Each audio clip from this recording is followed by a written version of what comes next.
Hello everyone, welcome back my YouTube channel. आज का जो हमारा टॉपिक है वो है pathogen factor in disease development. जो डिजीज होती है प्लांट के अंदर, जब वो बढ़ती जाती है, विकसित होती जाती है, तो उसके अंदर कौन कौन से फैक्टर होते हैं जो रिस्पॉन्सिबल होते हैं, उनके बारे में आज हम डिस्कस करने वाले हैं कि ऐसे कौन से फैक्टर है जो डिजीज को बढ़ाते हैं। तो आइए स्टार्ट करते हैं। वीडियो लास्ट तक देखिएगा, अगर अच्छा लगे तो लाइक से सब्सक्राइब कीजिएगा। हम जानते हैं पैथोजन फैक्टर या फैक्टर डेवलपमेंट की डिजीज के डेफिनेशन के बारे में। ठीक है, तो disease is the result of indirect of interact between host pathogen and environment. ये डिजीज क्या है? एक तरह का क्या है? इनडायरेक्ट डेवलपमेंट है। एक तरह का इनडायरेक्ट डेवलपमेंट है। किसके बीच में? इंटरेक्ट का, पैथोजन और होस्ट के बीच में इंटरेक्ट का एक इनडायरेक्ट डेवलपमेंट है। देखिए, होता क्या है बेसिकली कि जो भी पैथोजन है आपका, जो भी रोग पैदा करने वाला कारक है, वो क्या करेगा? जैसे पेड़ के अंदर उसको डिजीज कोज करनी है, तो पेड़ क्या हो गया? आपका होस्ट हो गया।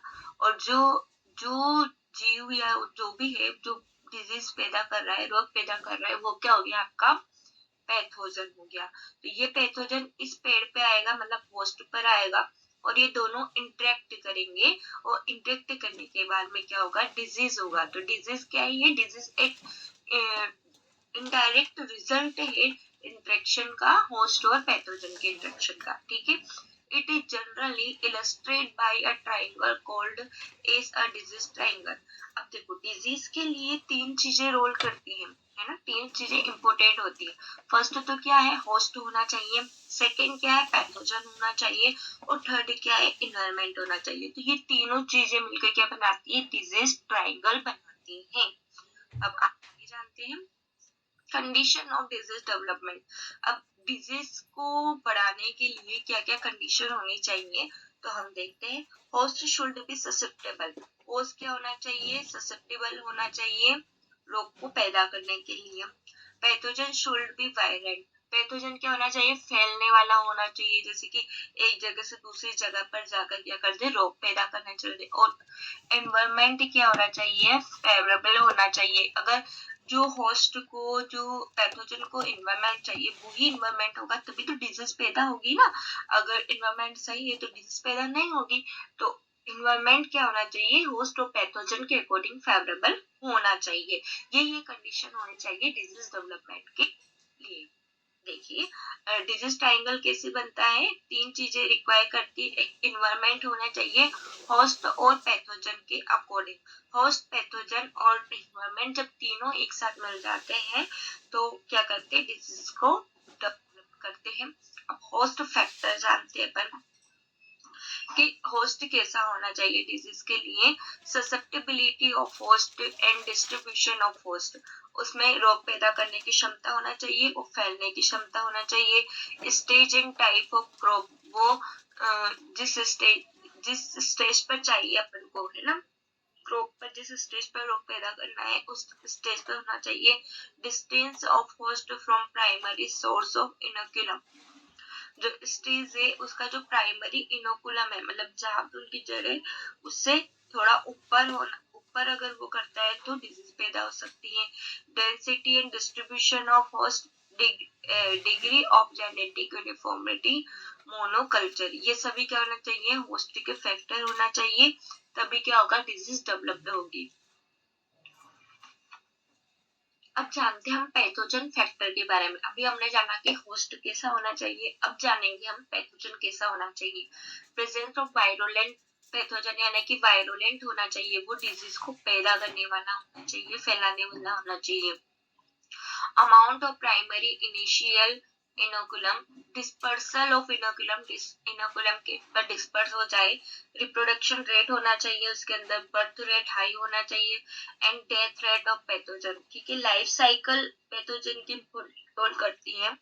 प्रीनेटिंग स्टेज ऑफ पैथोजन, ये सभी फैक्टर जो है जो पैथोजन के साथ डिजीज डेवलपमेंट करने पर अफेक्ट करते हैं, है ना। अब इन्वायरमेंट कैसा होना चाहिए, टेम्परेचर रोल करता है, ह्यूमिडिटी रोल करती है, लाइट डेंसिटी, विंड वेलोसिटी और रेनफॉल, ये सभी अगर फेवरेबल है तो डिजीज डेवलप होगी। अब हम जानते हैं it affects the behavior of pathogens such as availability, substability, survival, sporulation, spore germination and dispersal of pathogen। अब क्या क्या अफेक्ट करता है देखिए, वो वहां पर अवेलेबल है तीनों पैथोजन, होस्ट और क्या था इन्वायरमेंट, ये तीनों अवेलेबल है, ससेप्टेबिलिटी है, उनमें रोग पैदा करने की क्षमता है, सर्वाइवल है, वो क्या जी सकते हैं उसके अंदर, स्पोरुलेशन है यानी कि स्पोर तक वो अफेक्ट कर सकते हैं, स्पोर जर्मिनेशन और डिस्पर्स हो सकते हैं पैथोजन के अंदर। अब देखो डिजीज टेट्राहेड्रॉन, अभी तो हमने क्या देखा, डिजीज ट्रायंगल देखा जिसमें क्या था, होस्ट, पैथोजन और इन्वायरमेंट मिलकर क्या कर रहे थे, डिजीज को डेवलप कर रहे थे। अब डिजीज टेट्राहेड्रॉन भी देखने को मिलता है कि इन्वायरमेंट, होस्ट और पैथोजन के साथ साथ टाइम भी क्या करता है, इम्पोर्टेंट रोल प्ले करता है, और ह्यूमंस है वो भी उसके अंदर इम्पोर्टेंट रोल प्ले करते। अब देखते हैं डिजीज टेट्राहेड्रॉन क्या होता है, include two more factor of to disease triangle as time and in human. इसके अंदर अपन दो फैक्टर और इन्वॉल्व कर लेते हैं, वो कौन से हैं, ह्यूमन और टाइम, ठीक है।